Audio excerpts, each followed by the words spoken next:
नमस्कार दोस्तों, मैं हूं रॉबर्ट मुर्मू और फॉरगॉटन पेजेस ऑफ इंडिया में आपका स्वागत है। यहां हम खोलते हैं इतिहास के वो पन्ने जो वक्त की धूल में कहीं खो गए थे। कहानियां जो अनसुनी हैं पर भारत की पहचान से जुड़ी हैं। आज की कहानी है भूली हुई महामारियों और भारत के शुरुआती जन स्वास्थ्य नायकों के बारे में। तो चलिए शुरू करते हैं।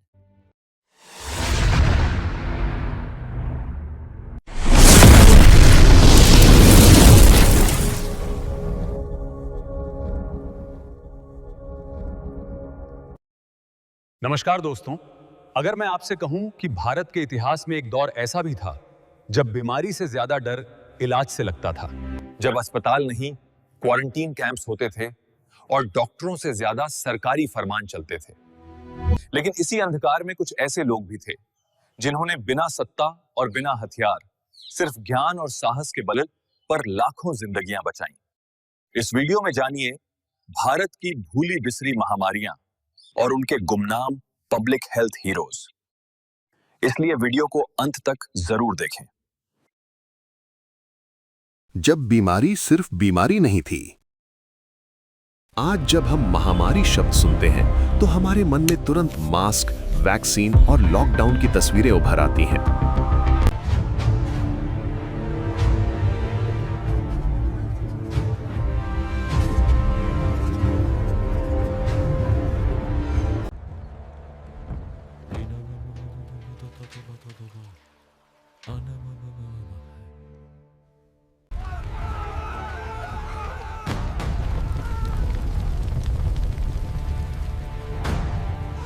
अंग्रेज सरकार के लिए महामारी केवल एक प्रशासनिक समस्या थी, लेकिन भारतीयों के लिए यह सीधे जीवन और मृत्यु का प्रश्न बन चुकी थी।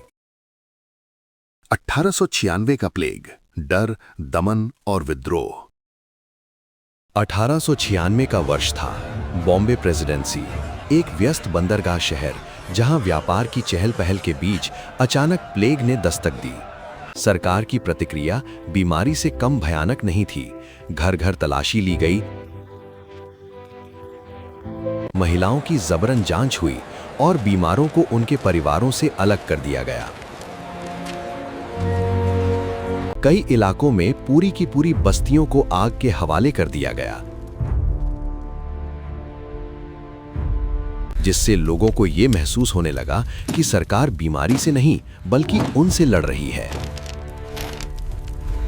इसी भय और आक्रोश के माहौल से भारत में पहली बार पब्लिक हेल्थ के खिलाफ संगठित प्रतिरोध का जन्म हुआ। वॉल्टर रैंड और चापेकर बंधु। पुणे में उस समय प्लेग कमिश्नर थे वॉल्टर चार्ल्स रैंड, जिनके कठोर और अपमानजनक तरीकों ने एक स्वास्थ्य संकट को राजनीतिक संकट में बदल दिया। इसी माहौल में इतिहास के मंच पर प्रवेश करते हैं चापेकर बंधु, जिनकी पहचान एक क्रांतिकारी प्रतिरोध के रूप में उभरती है। हालांकि वे क्रांतिकारी थे, लेकिन उनका आक्रोश केवल सत्ता के खिलाफ नहीं था, बल्कि पब्लिक हेल्थ के नाम पर हो रहे अपमान और अत्याचार के विरुद्ध था। ये भारतीय इतिहास में पहली बार था जब बीमारी स्वयं औपनिवेशिक सत्ता के खिलाफ प्रतिरोध का कारण बन गई। हैजा, पानी, गरीबी और अज्ञान। हैजा कोई नई बीमारी नहीं थी, लेकिन भारत में ये बार बार लौटने वाला एक भयानक अभिशाप बन चुकी थी। ब्रिटिश सरकार का मानना था कि भारतीय गंदगी के कारण बीमार पड़ते हैं। बीमारी का सारा दोष जनता पर डाल दिया गया, लेकिन वास्तविक कारण कुछ और थे। दूषित पानी, खुले नाले, अत्यधिक भीड़ भाड़ और प्रशासनिक लापरवाही, जिन्हें लगातार नजरअंदाज किया गया। इसी सच्चाई को समझते हुए भारत में पहली बार वैज्ञानिक सोच रखने वाले पब्लिक हेल्थ विशेषज्ञ उभरने लगे। डॉक्टर नील रतन सरकार, जिसे इतिहास भूल गया। डॉक्टर नील रतन सरकार केवल एक डॉक्टर नहीं थे। वे उन शुरुआती भारतीयों में से थे जिन्होंने सार्वजनिक स्वास्थ्य को एक व्यापक सामाजिक मुद्दे के रूप में देखा। उन्होंने स्पष्ट शब्दों में कहा कि बीमारी का इलाज लोगों को दोष देने से नहीं, बल्कि पूरी व्यवस्था को बदलने से संभव होगा।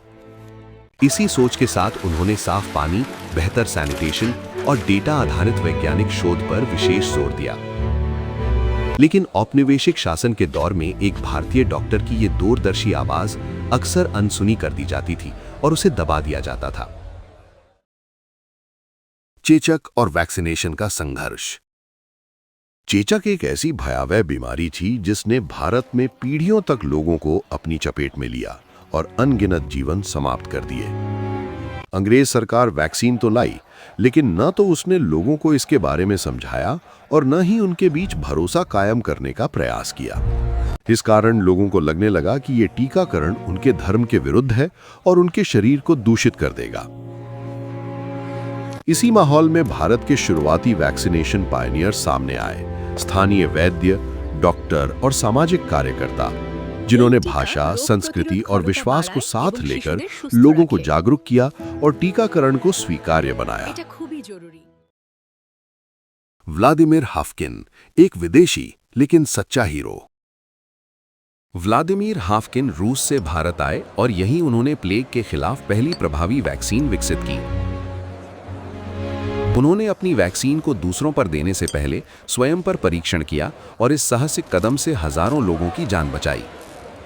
लेकिन एक प्रयोगशाला दुर्घटना के बाद उन्हें ही दोषी ठहरा दिया गया, जिसके परिणाम स्वरूप उनका सम्मान और पूरा करियर नष्ट हो गया। आज बहुत कम लोग जानते हैं कि भारत में पहली प्रभावी प्लेग वैक्सीन किसने बनाई थी और उस व्यक्ति ने मानवता के लिए कितना बड़ा बलिदान दिया।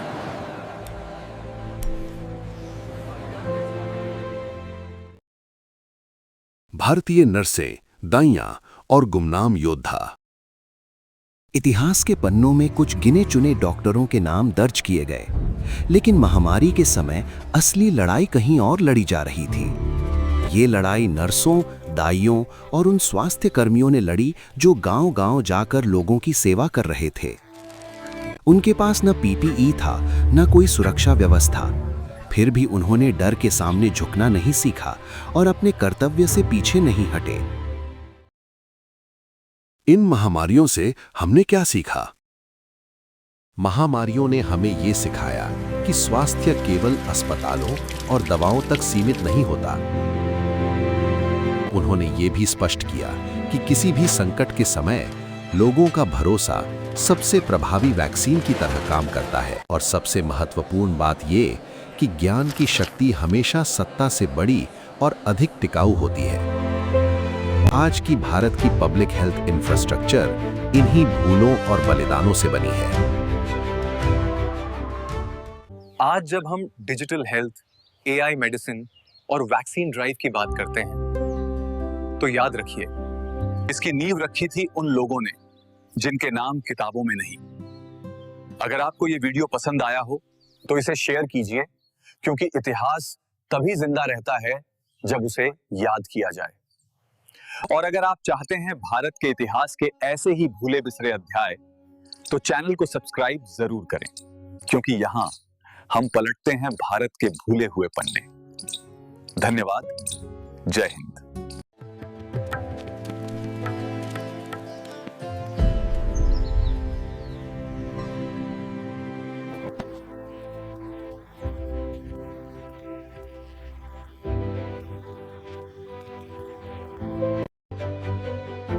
अगर आपको ये वीडियो पसंद आई हो तो वीडियो को लाइक करें, चैनल को सब्सक्राइब करें और बेल आइकन दबाएं, ताकि हर बार जब हम आपको भारत की कोई अनसुनी कहानी सुनाएं तो आप मिस न करें।